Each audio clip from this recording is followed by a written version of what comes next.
than the Prodigy, but at 31 inches wide it is still very stable and is a great first board. The board does not have an adjustable mast track. Instead, there is a standard fin slot that your base bolts into.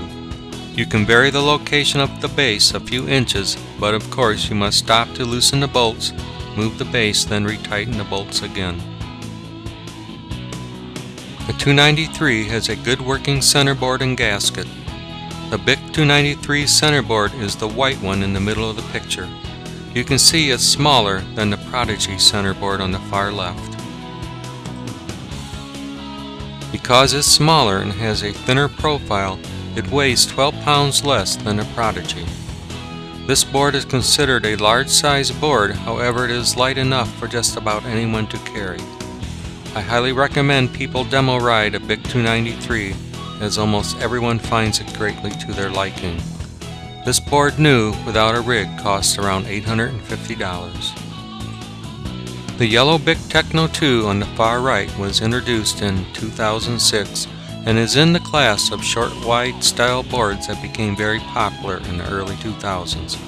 At 32 inches wide, it's a little wider than the Bic 293, but it's 15 inches shorter and it's wide even at the tail section.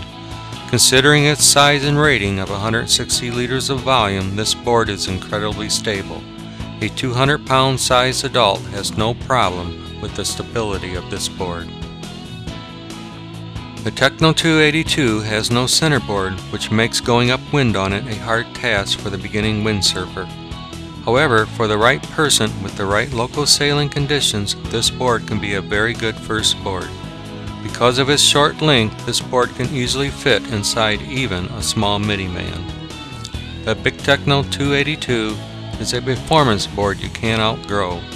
This board without a rig costs around $1,100. The slot in the rear of the board is called the fin box.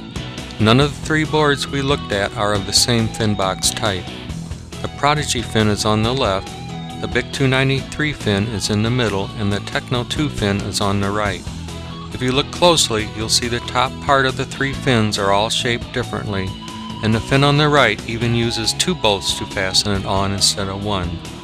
The reason I point this out is because all too often new windsurfers will purchase fins of the wrong box type for their new windsurfer. The last bit of information on equipment I'll throw at you is about accessories. A strong roof rack for your vehicle with wide 65 or 78-inch bars is needed. A good place to start looking for racks is at www.thule.com. Windsurfing booties or water shoes protect your feet as well as protect your board from heel dents. A full wetsuit lets you windsurf in cooler temperatures. Windsurfing style wetsuits are cut fuller in the arms and forearms so blood circulation is not cut off to the hands. A shorty wetsuit is used when it is too warm for a full wetsuit, but yet you still need some protection from cool water or air temperatures. A Lycra type rash guard top with turtleneck offers protection from wind chill, plus is excellent at blocking UV rays.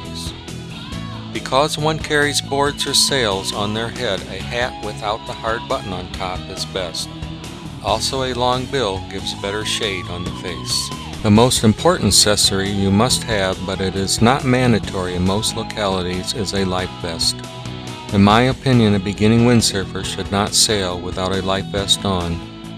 Look for a vest that has front pockets that you can store spare line and carry a water bottle in.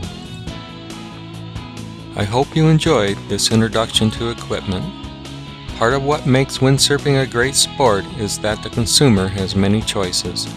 You can mix and match equipment from many different windsurfing manufacturers, building an outfit that fits you perfectly.